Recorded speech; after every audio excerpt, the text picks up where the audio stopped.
Hello friends, कैसे हैं आप सब। स्वागत है आपका यूपीएससी एट होम प्रविशा के यूट्यूब प्लेटफॉर्म पे। हम जो यूपीएससी यूपी पीसीएस की मेंस आंसर राइटिंग कर रहे हैं, जिसमें हमारा जो टारगेट है डेली 5 क्वेश्चन की आंसर राइटिंग करने का।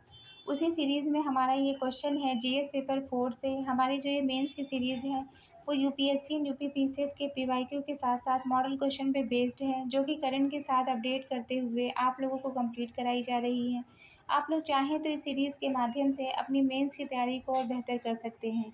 जिस किसी ने भी इसका जो है पीडीएफ जिस किसी को भी इसका पीडीएफ चाहिए, वो हमारे टेलीग्राम हैंडल प्रविशा एल के ऊपर कॉन्टैक्ट करके पीडीएफ को प्राप्त कर सकते हैं।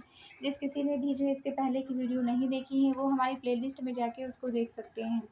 तो आज का क्वेश्चन हम देखेंगे। क्वेश्चन क्या है? क्वेश्चन है, लोक सेवकों के सहानुभूति और करुणा जैसे गुण आवश्यक है। लोक सेवकों में क्या है? सहानुभूति और करुणा जैसे गुणों का होना आवश्यक है। इसको हम पूरा डिटेल में कवर करेंगे। सबसे पहले हम इसकी जो है फॉर्मेटिंग करेंगे। इसमें जो है क्या है, हम लोग सेवक में जो है सहानुभूति और करुणा जैसे गुण क्यों अनिवार्य हैं, इसको हम शॉर्ट में इंट्रो में लिखेंगे।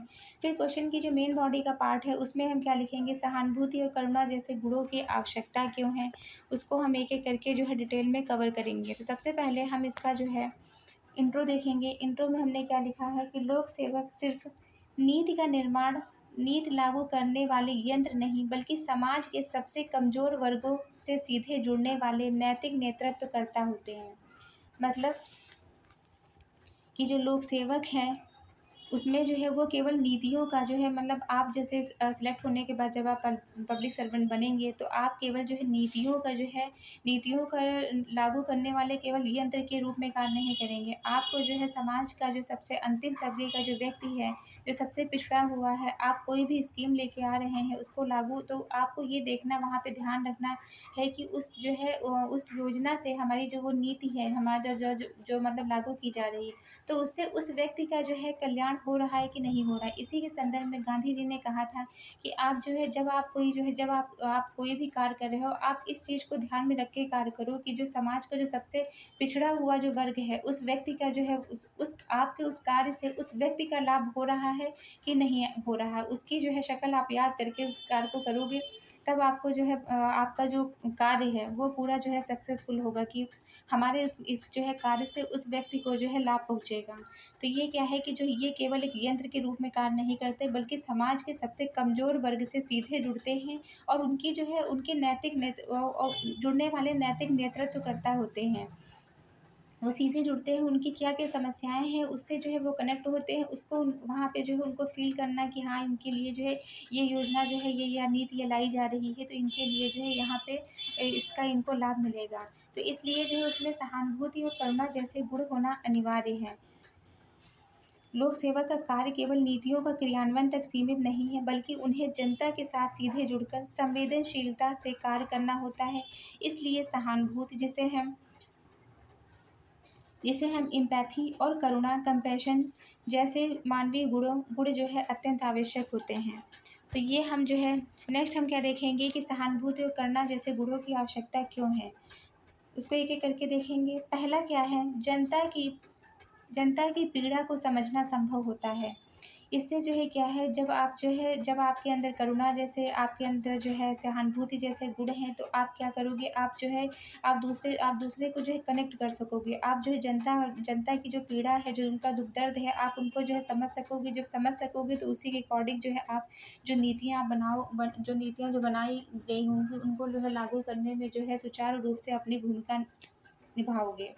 इसका उदाहरण देख सकते हैं, बाढ़ पीड़ितों की स्थिति को महसूस करना और त्वरित राहत देना। जब आपको जो है ये फ़ील ही नहीं है कि जो ये जो बाढ़ से पीड़ित हैं, तो इनको जो है इनकी हेल्प करना जो है प्रेज़ेंट टाइम में इनकी हेल्प करना ज़रूरी है। तो आप जो है जब आपको फ़ील ही नहीं होगा, तो आप उनके लिए कोई कार्य नहीं करोगे। आप ऐसे ही जो है केवल एक यंत्र के रूप में ही कार्य करोगे। दूसरा क्या है, नीतियों को मानवीय तरीके से लागू किया जा सकता है। इसके अंतर्गत जो है दिव्यांगों को लंबी प्रक्रिया से बचाना। नीतियों को जो है क्या करना, मतलब जो है बहुत ही जल्दी जो है मानवीय तरीके से लागू करना। जन विश्वास और सहभागिता को बढ़ाना। कोविड-19 में सहानुभूतिपूर्ण राशन का वितरण, इसके संबंध में जो है सबसे उत्कृष्ट उदाहरण है। नेक्स्ट है नैतिक निर्णय में जो है सहायता, इससे नैतिक निर्णय लेने में सहायता मिलती है। अगर आपके अंदर सहानुभूति करना जैसे जो गुण हैं, तो आप जो है किसी गरीब पर जो है जुर्माना लगाते हैं, तो लगाते समय परिस्थितियों को समझकर वैकल्पिक रास्ता भी अपना सकते हैं कि आप जो है अगर आपके अंदर ये गुण ही नहीं है, तो आप ये नहीं समझोगे कि वो जो है वो पहले से ही गरीब है। आप जो है उस पे अगर जुर्माना लगा लगा रहे हो, उसने जो है जिस चीज़ के लिए भी लगा रहे हो, तो आप जो है उस पे जुर्माना लगा रहे हो, उसकी कंडीशन उतनी नहीं है कि आपको वो दे पाए। तो उसमें जो है क्या है, उसकी जगह पे हम दूसरा विकल्प का भी जो है चयन कर सकते हैं। जब ह वो तब कर सकते हैं जब हमारे अंदर सहानुभूति और करुणा जैसे गुण होंगे, तो जो कि निर्णय लेने में भी इससे सहायता मिलती है। दूसरा क्या है, प्रशासन मानवीय और उत्तरदायी बनता है। इससे क्या है, जो प्रशासन है हमारा, वो मानव के अनुकूल और हमारी जो है लायबिलिटी को जो दर्शाता है, उत्तरदायी बनता है। ये हमारी जवाबदेहिता को सुनिश्चित करता है। तो ये हमारा जो है क्वेश्चन का मेन बॉडी का पार्ट कंप्लीट होता है। अब नेक्स्ट इसका कंक्लूज़न देंगे। अतः निष्कर्षतः यह कहा जा सकता है कि सहानुभूति और करुणा लोक सेवकों को संवेदनशील, प्रभावी और जनोन्मुखी बनाते हैं। यही गुण एक आदर्श प्रशासनिक अधिकारी की पहचान है। तो ये हमारा क्वेश्चन कंप्लीट होता है, जो कि हमने लिया था जीएस पेपर 4 से। आप लोगों को हमारी जो ये सीरीज़ चल रही है कैसी लग रही है, हमारे कमेंट सेक्शन में ज़रूर बताइए। तो ऐसे ही पढ़ते रहिए, लाइफ में आगे बढ़ते रहिए, यूपीएससी एट होम प्रविशा के साथ में मेंस एंड राइटिंग करते रहिए। Thank you.